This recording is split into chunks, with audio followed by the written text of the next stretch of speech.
was at the lowest in the NDA time. No, she must also know if economic situation worldwide is down, it doesn't justify high inflation in India. Now she's back. Listen to her. Yeah, but you must also allow me to respond. She's back. Correct. Yeah. That's totally wrong. His figures are totally wrong. So tell me what's wrong. Mr. Goyal's figures are totally wrong.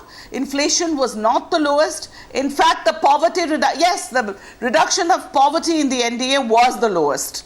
It was 0.8%, whereas the reduction of poverty in the UPA is 4.04%. And those are figures that you cannot possibly controvert. Question tonight on the Newshour. Now we'll open this up. Question tonight on the Newshour. Would it be fair? Are something that we can counter step by step. No. We must get the others in. What's it? My question tonight on the Newshour. Hartosh. Due to international recession, irrelevant issues. Hartosh, would you believe that it's correct to say that both the BJP and the Congress are trying to fight this election in terms of debate on issues they are comfortable with? The BJP does not want to talk on the issue of secularism, and the Congress party does not want to talk about the issue of governance. Hartosh. Absolutely. I think both parties are trying to avoid those particular labels where they are at their weakest, where they are most exposed. But in all this, we are getting caught up in a rhetoric that is going nowhere. At no point are we left with issues. We are unfortunately going to be throwing labels at each other and not arriving at a conclusion. The simple fact is one, that this Congress government is a government that needs to go. And I think most people in this country believe that. But they also believe that the cost of this government going cannot be a Modi coming in. And this is the dilemma of most ordinary citizens of this country. Well, the last poll said 36% of India wants Modi as PM. Of all the polls put together, that means 64% do not want him, Mr. Goyal. Well, nobody else had 36%, gentlemen. The rest were at 10 and 7 and 5 and 3. So you may not want him, but the large part of India is certainly looking up to Mr. Modi as Prime Minister. Hartosh is responding, Jayanti is responding. Jayanti, since the line has been bad with you, you go first. He could not...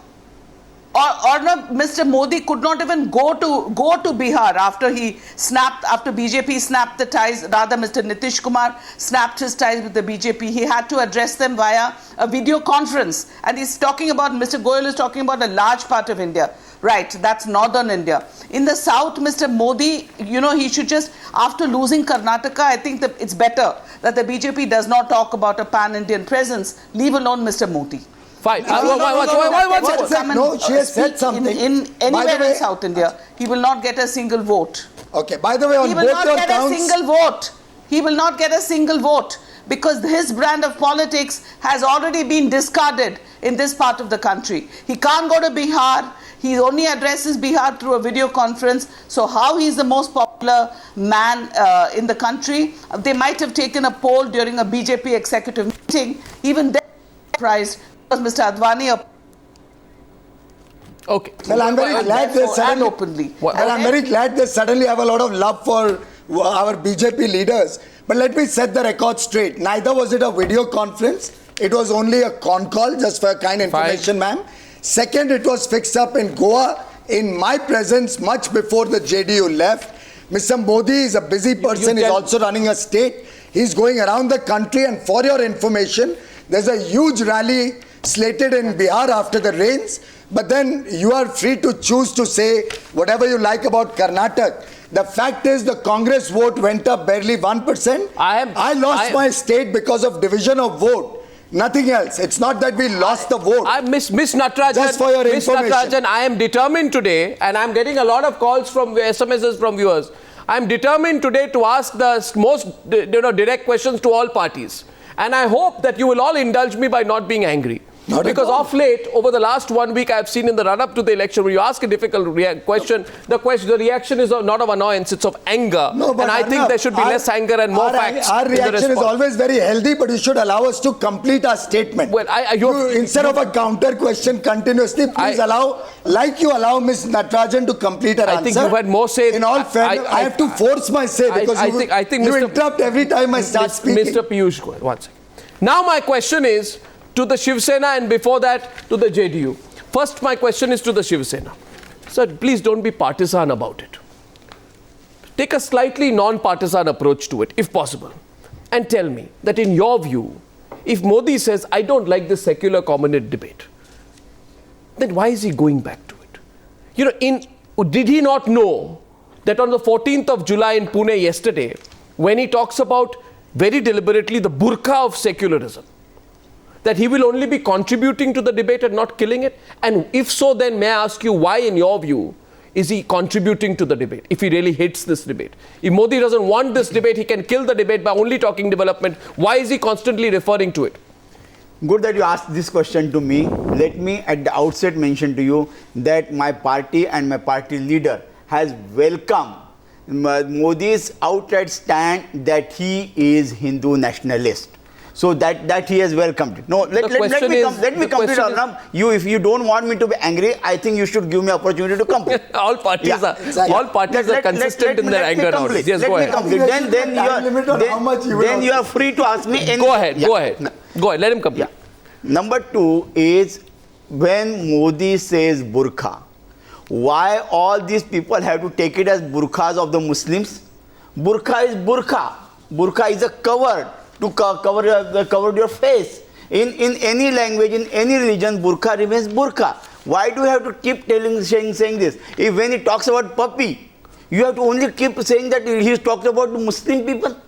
Why you go out of context and do this? So who is communal? It's a very basic question. You're giving me a complicated answer. My question was very simple. Yeah. And trust me, this is a question a lot of people are asking. That here is Mr. Modi, he says, I don't want like this secular communal debate, right? But wherever he goes, he himself is talking about it.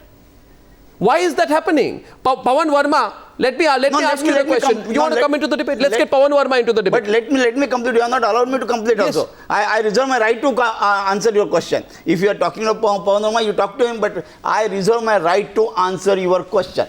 Question should not go answered. Otherwise, it looks like that we don't have answers. No, you can give me the answer, but give me the answer. How can a person who doesn't like the secular communal debate reigniting the debate with what he says in his rallies? Explain that to me. When did he reignite the debate? When he says that Congress... Was it Modi in Pune yesterday or somebody else? I don't know whether... I was there. Let me complete. I was there, so I'll clarify your point. Please go ahead.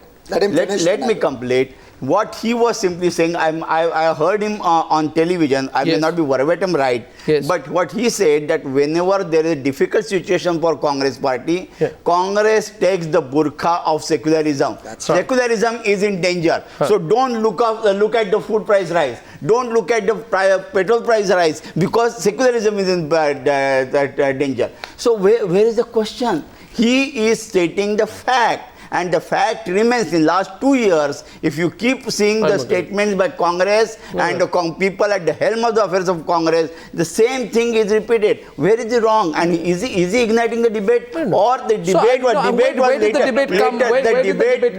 ugly debate was later ignited by Congress people and not by Modi. Pawan Verma to respond. The question goes on 1 second. 1 second to the Congress party, I'd like to remind them. I'm asking the question once again, and I request Jayanti Natarajan to reply. Is the AUDF a secular party? Yeah. Is the MIM a secular party? Is the IUML a secular party? Will the Congress party, which preaches secularism, consider that it would be much more favorable if today, as of this minute, they divided political parties into those they think are secular and they think are non-secular? The definition of secularism cannot change after the results, Ms. Jayanti Natarajan. It cannot change after the results. That division has to be made now if you're making it an axiom in Indian politics. But you cannot frame Yes. Arnab, I'm sorry, you cannot frame the rules of debate for us. I have to give you the answer that I want to give you. And I want to tell you that the gentleman who spoke before me, he gave us this extraordinary description of a burqa. When a Hindu woman covers her head, is that known as a burqa?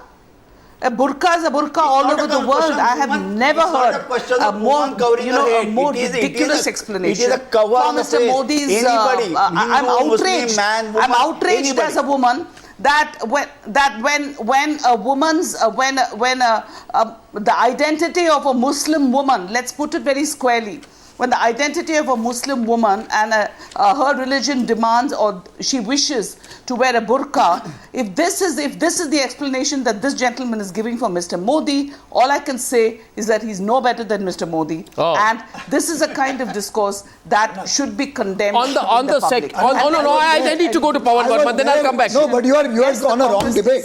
I was there when Mr. Modi made... I need Mr. Pawan Verma to come in, please, with all respect. No, boss, I think he has the right to protest. But you have made a comment which is wrong. I'll come to you. Don't be... One second. Mr. Pawan Verma should not be unrepresented. We've so many minutes into the debate. Mr. Verma, I'm sorry. Now, my question to you, Mr. Verma, is do you think the secular, non-secular divide is appropriate anymore in Indian politics? Because the maximum number of flip-flops on this issue have, with the greatest of respect, been made by your party. Having made the maximum number of flip-flops on the issue, can your party welcome this as an axiom in Indian politics? Isn't that very opportunistic? No, let me answer you clearly. First of all, there have been no flip-flops. We aligned with the BJP on the basis of an understanding. That understanding began to get unraveled in a state like Bihar for 8 years almost under the combined coalition of the BJP and the JDU. There were no communal riots. And that is why Mr. Nitish Kumar, who has remained a staunch secularist, but also a good administrator and good on governance, he took an issue. But Arnab, may I say to you, because I haven't had a chance to speak while the rest of the debate has been going on, I hope you'll allow me 60 seconds. I want to say to you and to all the panelists and to the people of India that it's an exceptionally worrying trend that in 2013, 66 years after independence, we are actually posing before the people a choice between governance and a harmonious, peaceful India where all religions live in coexistence. Are we seriously unraveling the consensus that came to us in 1947 to embrace a vibrant, plural country where all religions live in peace and harmony? It's a very serious matter because the two cannot be opposed. Governance, as far as governance is concerned, Mr. Nitish Kumar in Bihar and other leaders also have sometimes even a better record. Mr. Nitish Kumar brought up Bihar from almost the bottom of the rung to the highest growth rates for 5 consecutive years. But there is an idea of India at stake. I asked the BJP that if a leading Muslim politician had said that he is in an interview to a foreign news agency, said that he's a Muslim nationalist, the BJP would have been the first to tear into him that you are identifying India first and nationalism with the color of religion. When Mr. Modi does it, the entire BJP, or at least some important segments of it, are justifying it.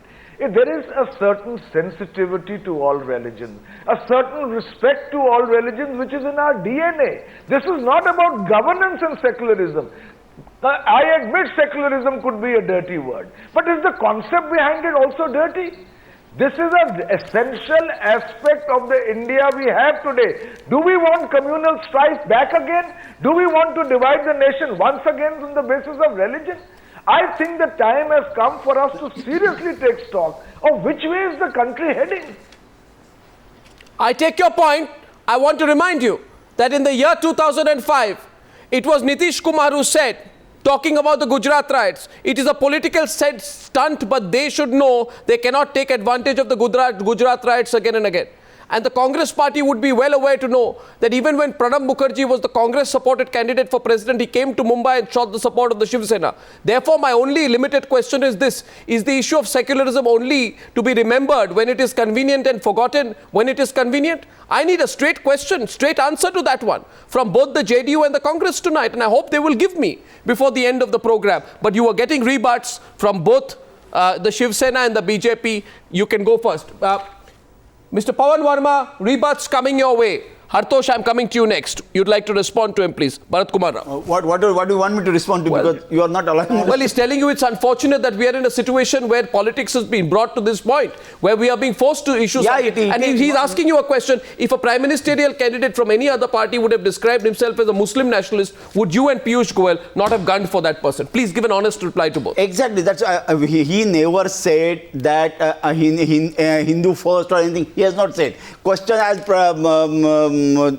he has already mentioned to you, the question was very simple and the answer was very simple. I am born Hindu and I am nationalist. So you can How call is secularism me a burqa? Because if secularism is a burqa, yeah. If secularism is a burqa, then have we forgotten that the Constitution of India lists it as an identity for the nation? He did not say secularism is a burqa. He said that take the burqa of secularism. Let me come. And here you don't have to attach it to Muslims, because I'm telling you, when a criminal is brought to the court before the identification parade, he has been put a cover on his face. Once again, what do you call it? You call it burqa. I allow. No, we must keep it in. I have not spoken Let him at all. respond. I come back to you. There will be a rebuttal.